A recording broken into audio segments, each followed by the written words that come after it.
"What the hell is that kid doing here, Sarah? This is an office, not a daycare."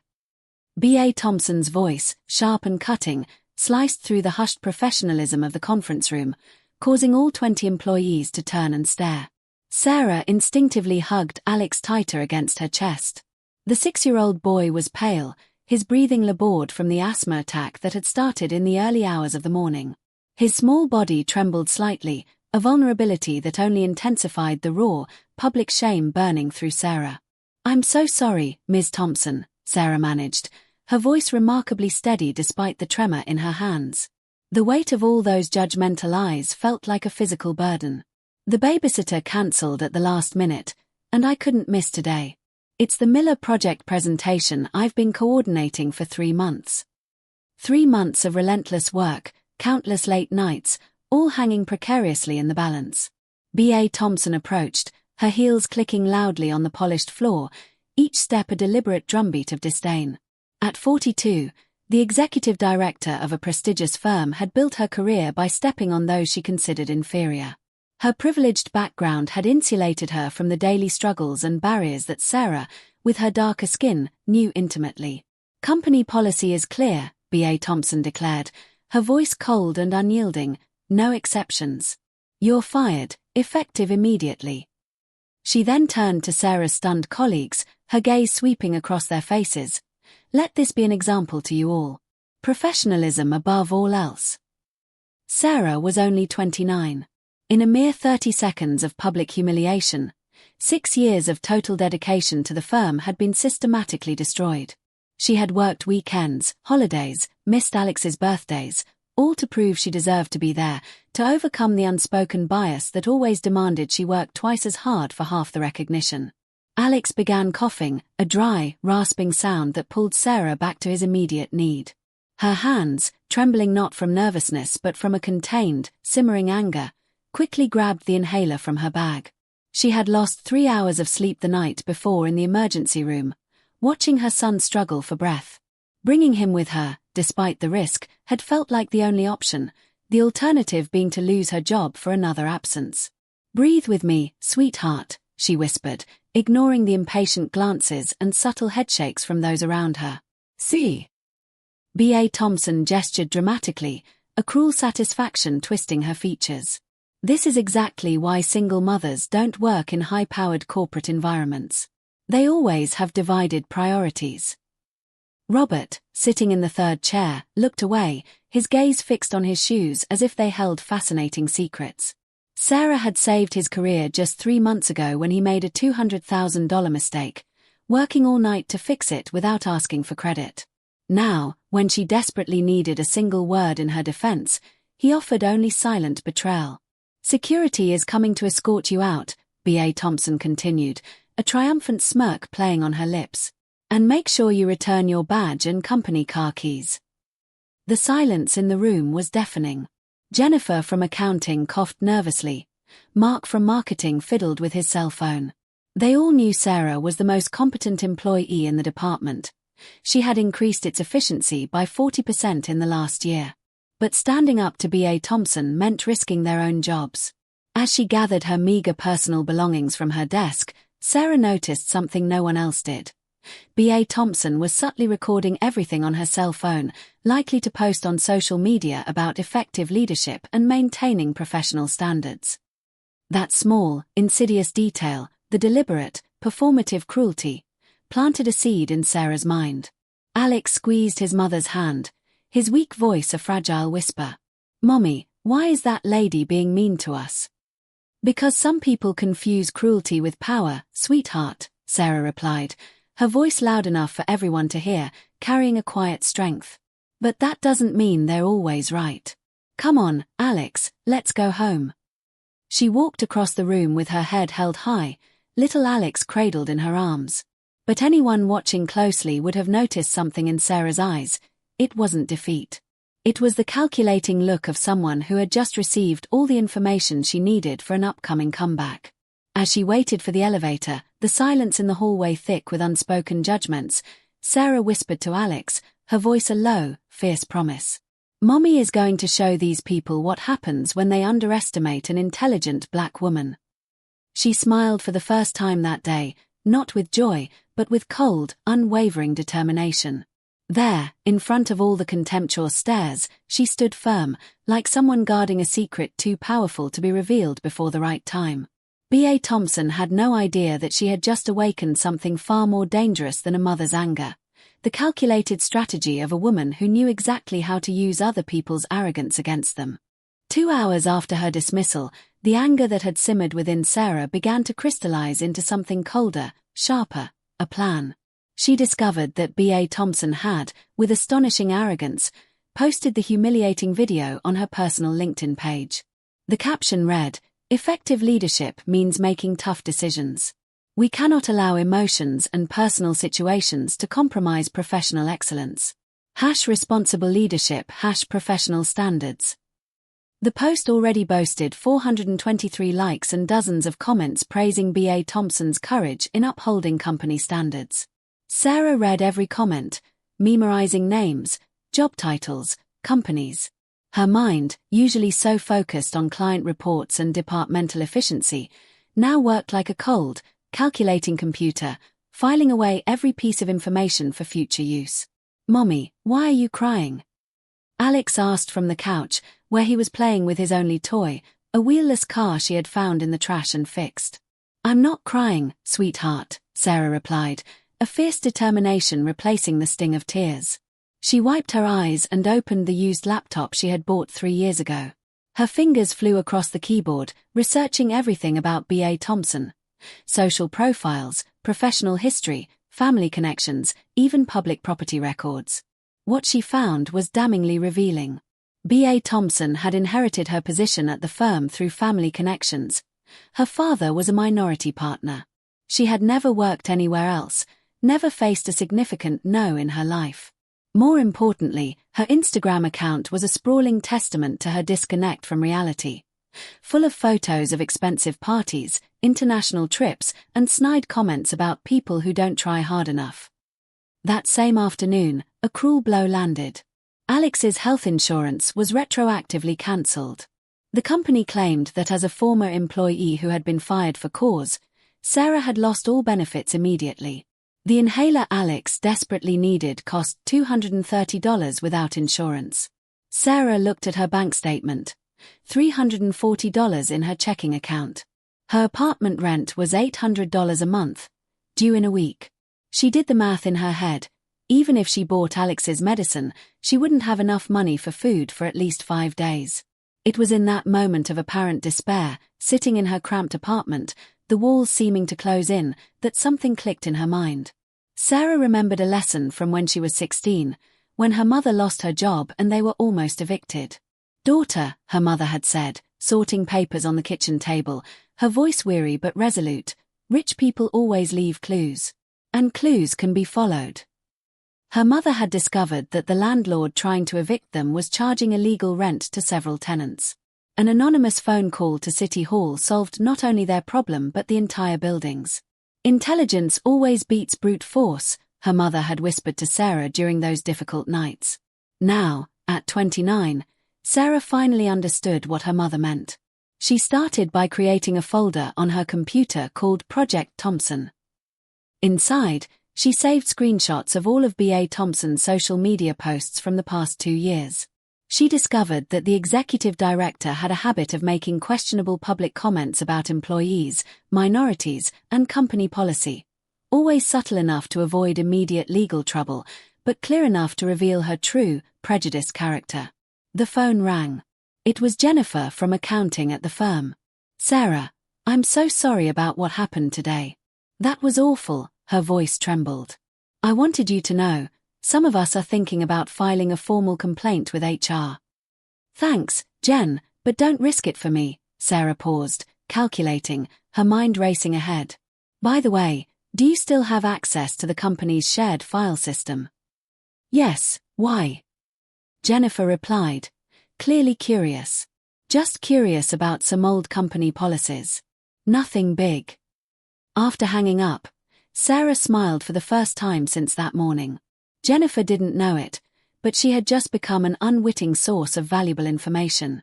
While Alex slept that night, his small body a fragile reminder of her new mission, Sarah worked until 3 o'clock in the morning. She discovered that B.A. Thompson had fired 17 employees in the last 2 years, 15 of them women, 12 of them minorities. All of the terminations followed the same disturbing pattern: personal emergencies used as a pretext for cultural incompatibility. Even more interesting, she found records of a labor lawsuit filed against B.A. Thompson 3 years ago. The employee had dropped the suit after the company offered a financial settlement with a confidentiality clause. Sarah picked up the phone and dialed a number she hadn't used in 2 years. "Hello." The sleepy voice on the other end was familiar. "Mark, it's me, Sarah. I know it's late, but I need a favor." Mark Williams had been her classmate in business school. Now he worked as a private investigator specializing in corporate cases. More importantly, he owed Sarah a significant favor from when she had saved his marriage by uncovering information that proved his wife's innocence in a delicate situation. "Sarah, girl, it's 3 o'clock in the morning. Are you okay?" "Not exactly, but I will be," she told him the whole story, every detail, every humiliation.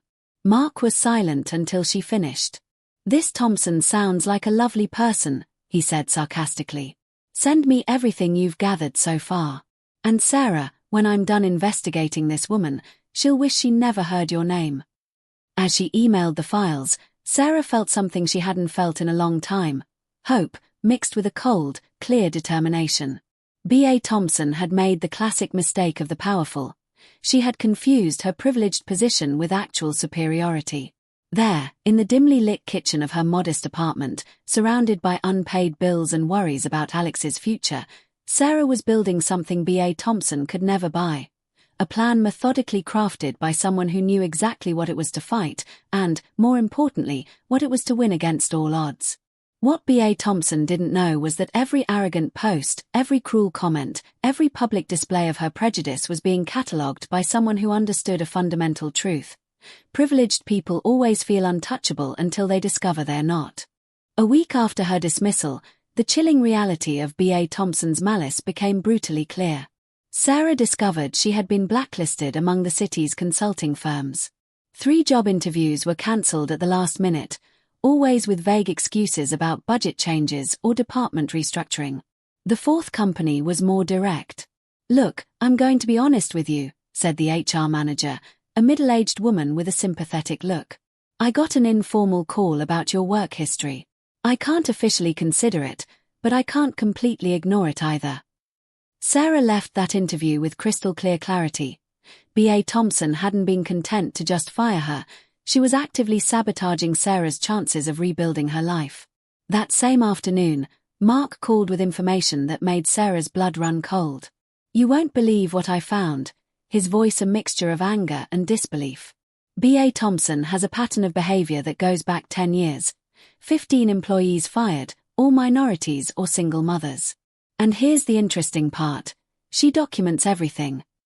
Mark had discovered that B.A. Thompson kept a digital personal file with photos, printouts of conversations, and even secret recordings of employees she considered problematic. It was as if she collected trophies of her victories over vulnerable people. "She has photos of you in the file, Sarah," Mark continued, his voice tight. "Photos taken secretly during meetings, mean comments about your appearance, speculation about your personal life.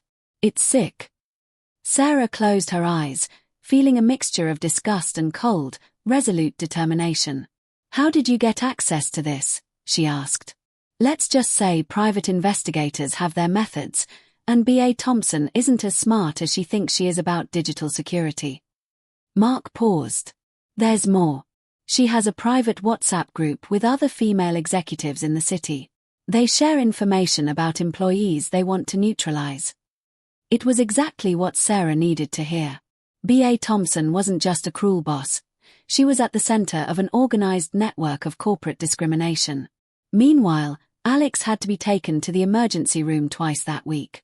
His asthma was getting worse with the stress of the change in routine and the lack of proper medication. Sarah spent her last $300 on nebulizers and doctor's appointments. It was during her second trip to the hospital that something unexpected happened. "Sarah, a familiar voice called her name from the waiting room. It was Diana Santos, a former colleague at B.A. Thompson's firm, who had been fired 6 months earlier under the pretext of cultural incompatibility after she asked for leave to care for her mother with cancer. "Diana, how are you?" Sarah stood up, hugging her friend, whom she hadn't seen since her own dismissal. "Surviving. How about you? I heard that B.A. Thompson, well, that she did the same thing to you that she did to me." The two women talked for 2 hours in the hospital cafeteria. Diana told Sarah details she didn't know. B.A. Thompson had spread rumors about her emotional instability to other companies. She had deliberately created stressful situations to force mistakes. She had even sabotaged Diana's important presentations to justify her dismissal. "You know what hurts me the most?" Diana said, stirring her cold coffee. "It's that she does this because she can. Because she knows that women like us don't have the resources to fight back." "What if I told you that maybe we have more resources than she thinks?" Sarah asked calmly, her eyes holding Diana's. Diana looked at her curiously. "What do you mean?"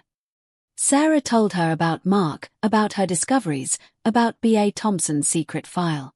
She saw Diana's eyes fill with tears, not sadness, but immense relief at finally having hope for justice. "I want to help," Diana said firmly. "I have printouts of conversations with her, emails with inappropriate comments. I saved everything because something told me I would need it one day." That night, Sarah created a WhatsApp group called Project Justice. In addition to Diana, she got in touch with 4 other former employees of B.A. Thompson. Each had her own story of humiliation. Each had kept evidence. What B.A. Thompson didn't know was that her obsession with documenting her victories over vulnerable employees had created a trail of evidence that was now being compiled by someone far more intelligent and determined than she could ever have imagined. Mark sent a message that night. "Sarah, I got access to the company's financial records. B.A. Thompson is embezzling money from the training fund to pay for her personal travel. We've got her." Sarah looked at Alex, sleeping peacefully on the couch, his inhaler beside him, and smiled for the first time in weeks. It wasn't a smile of joy. It was the smile of someone who had just put together all the pieces of a puzzle that would lead her enemy to total ruin. B.A. Thompson had spent years collecting trophies from people she destroyed. She had no idea she had just become the trophy of someone who understood that true intelligence isn't about oppressing the vulnerable, but about turning vulnerability into strategic strength. What she discovered that night would not only change her life but completely rewrite the rules of the game B.A. Thompson thought she had mastered. 3 weeks after the hospital meeting, Sarah received a call that would change everything. "Sarah, it's Mark. I've got something that will interest you." His voice was filled with barely contained excitement. B.A. Thompson just made the fatal mistake. She fired an employee yesterday, a white woman, the daughter of a member of the company's board. And why does that matter? Because this time, she recorded it and posted it on LinkedIn, like she always does. Only this time, the employee is Jennifer Walsh, Senator Walsh's daughter, who's running for governor. His campaign is all about family values and supporting working moms. Sarah felt a smile form. B.A. Thompson hadn't done her homework this time. "Exactly," Mark affirmed. "And there's more. Jennifer has connections in the media. She's furious and wants revenge. When I told her about our evidence file against B.A. Thompson, she said she has the right contacts to make sure the story gets national exposure." That same afternoon, Sarah met Jennifer Walsh at a discreet cafe in the city center. Jennifer was a 35-year-old woman, blonde, well-dressed, exactly the type B.A. Thompson normally protected from her cruelty. "B.A. Thompson made a mistake," Jennifer said nervously, stirring her coffee. "She thought I was just another employee she could humiliate. She had no idea who my family is. And now I have a national TV show interested in the story. Patterns of discrimination in American companies is going to be the topic of the week. But I need more evidence to back up the story." Sarah smiled, a chilling confidence radiating from her. She opened her laptop. "I have exactly what you need." Over the next 2 hours, she showed Jennifer everything. B.A. Thompson's secret file with photos and malicious comments about employees, Screenshots of the WhatsApp group where the executives exchanged information to neutralize female employees, evidence of embezzlement, and 15 documented cases of discriminatory dismissals. "My God," Jennifer whispered, staring at the screens, her face paling. "She's much worse than I thought." "And there's one more thing," Sarah said, opening a specific file. B.A. Thompson has a habit of recording all the firings so she can brag about them later. "I have 15 videos of women being humiliated by her, including mine." Jennifer was silent for a long moment, the weight of the revelations settling upon her. "You know that when this comes out, it's going to destroy her completely, right?" "She destroyed 15 careers, Jennifer," Sarah replied, her voice steady and firm. "She affected 15 families. She separated mothers from their children for pure sadistic pleasure." Sarah closed the laptop. B.A. Thompson always knew her actions had consequences. She just didn't expect them to come back to her.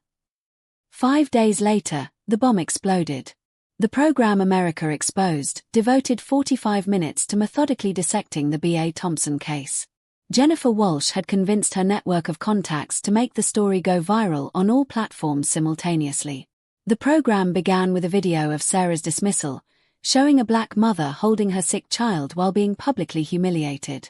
Then, they revealed B.A. Thompson's secret file, unauthorized photos of female employees with cruel comments about their appearance, malicious speculation about their personal lives, even close-ups of body parts with derogatory jokes. "What you're seeing," said the presenter, his voice grave, "is how a senior executive at her company systematically documented her victories over vulnerable employees." They then showed messages from the WhatsApp group where B.A. Thompson coordinated with other executives to create informal blacklists of employees they considered problematic. 5 companies in the city were involved in the scheme. The final blow came when they revealed that B.A. Thompson had embezzled $120,000 from the company's training fund to finance her personal travel, forging receipts, and creating fictitious training programs. B.A. Thompson was in a meeting with important clients when her assistant rushed in, looking distraught. "Ms. Thompson, you need to see this right now." She looked at her cell phone screen and saw her own face on national television. The audio from the program echoed through the office as her colleagues stopped to watch. 15 minutes later, when the program showed the unauthorized photos she had taken of female employees, B.A. Thompson felt her legs give way. Her phone began ringing incessantly. First it was her father, the company's minority partner, yelling about the shame she had brought on the family. Then it was the legal department informing her that 15 former employees had filed simultaneous lawsuits for sexual harassment, discrimination, and invasion of privacy. B.A. Thompson, the host concluded, represents everything that is wrong with unchecked corporate power. Her victims, brave women like Sarah, Diana Santos, and Jennifer Walsh, have proven that no tyrant is invincible when his victims unite for justice. 2 hours later, B.A. Thompson was escorted out of her firm by security guards. Her dismissal was live-streamed on the company's Instagram, a cruel irony considering how she had humiliated so many other women in the same way. The next morning, Sarah woke up to a call from the new interim director of the firm. "Ms. Rodriguez," he began, "I would like to formally offer you your re-employment with the company, with a promotion to senior manager and financial compensation for damages."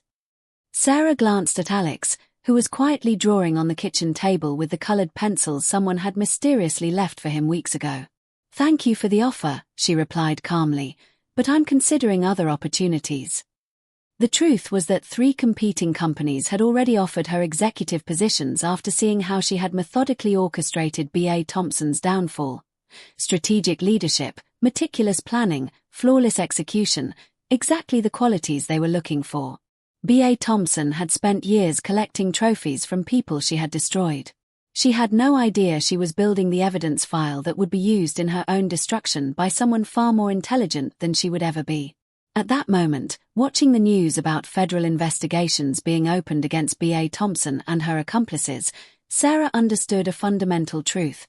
The best revenge is not to stoop to the level of those who hurt you, it's to use their arrogance to build the ladder that will lead to their downfall.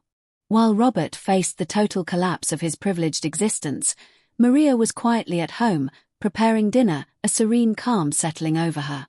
Detective Martinez called with a final report that made her smile with genuine satisfaction. The Federal Department of Civil Rights is opening a formal investigation into his company. The IRS has expedited the tax audit after the public exposure, and Dr. Patricia Williams has successfully reopened the cases of the other 3 women. Her phone rang again. Maria Santos, this is David Chen from Chen & Associates. We are an internationally renowned corporate security firm.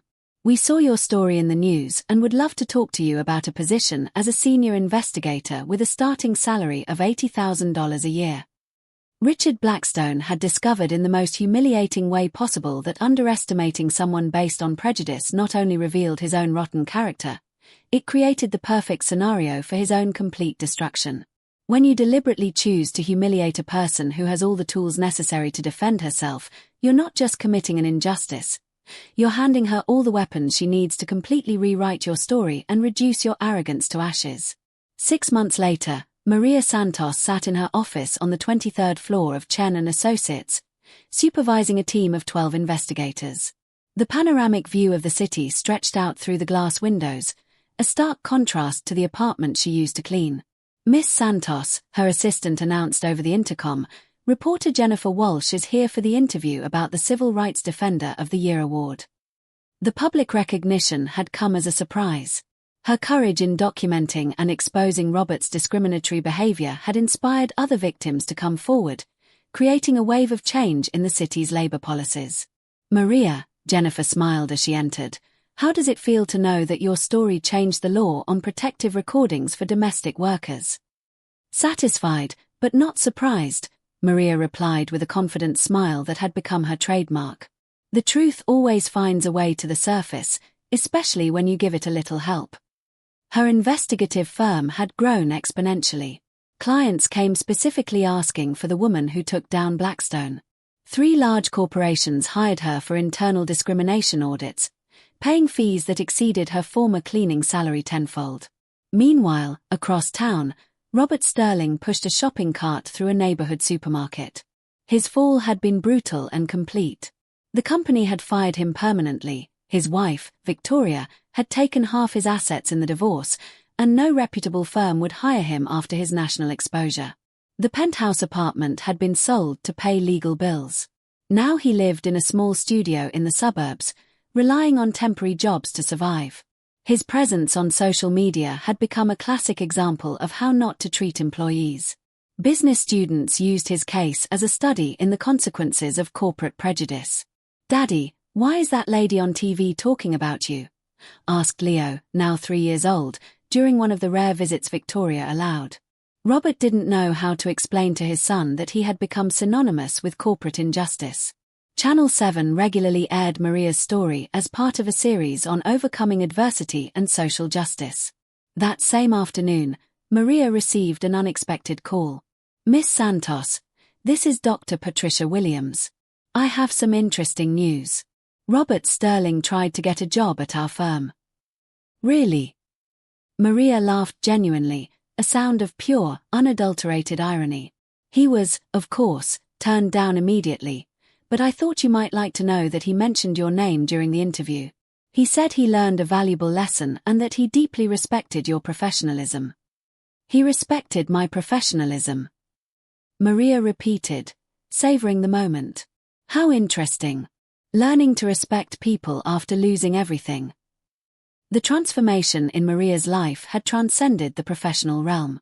She had bought her mother a house in Jamaica, paid for 3 nephews to go to college, and established a foundation to support domestic workers who were victims of discrimination.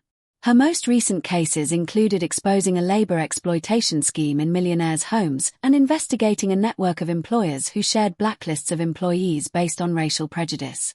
"Dr. Williams," Maria continued, "I think Mr. Sterling really learned something important. Unfortunately, he learned it too late." 3 days later, Maria was speaking at a university when a student raised her hand. "Miss Santos, have you ever felt the urge to take personal revenge on the man who humiliated you?" "Personal revenge?" Maria thought for a moment, her gaze sweeping over the eager faces in the audience. "No. The best revenge was to build something bigger than he could ever imagine. While he lost everything because of his prejudices, I gained a career, a life mission, and the satisfaction of knowing that my story protects other people." The audience applauded enthusiastically. Maria had become a symbol of how to turn injustice into purpose, humiliation into motivation. That night, while reviewing contracts in her office, Maria received a message on LinkedIn. It was from a young black lawyer. "Miss Santos, your story inspired me not to give up when I faced discrimination at my office. Today, I got my promotion. Thank you for showing me that truth and determination always win." Maria smiled as she put her phone away. This was the true measure of her success, not just her own transformation, but how many other lives she had positively impacted. Robert Sterling had tried to destroy her based solely on the color of her skin and the assumption that people like her couldn't defend themselves. Ironically, by attacking her, he had given Maria all the tools she needed to build an empire based on protecting others like her. Justice had been served perfectly. While Robert humbly learned that prejudice has devastating consequences, Maria thrived, proving that true strength lies not in subjugating others, but in lifting them up. Sometimes, the best revenge isn't destroying those who hurt you. It's building something so great that their evil becomes completely irrelevant. Robert tried to humiliate a cleaning lady and ended up creating one of the most respected investigators in the country.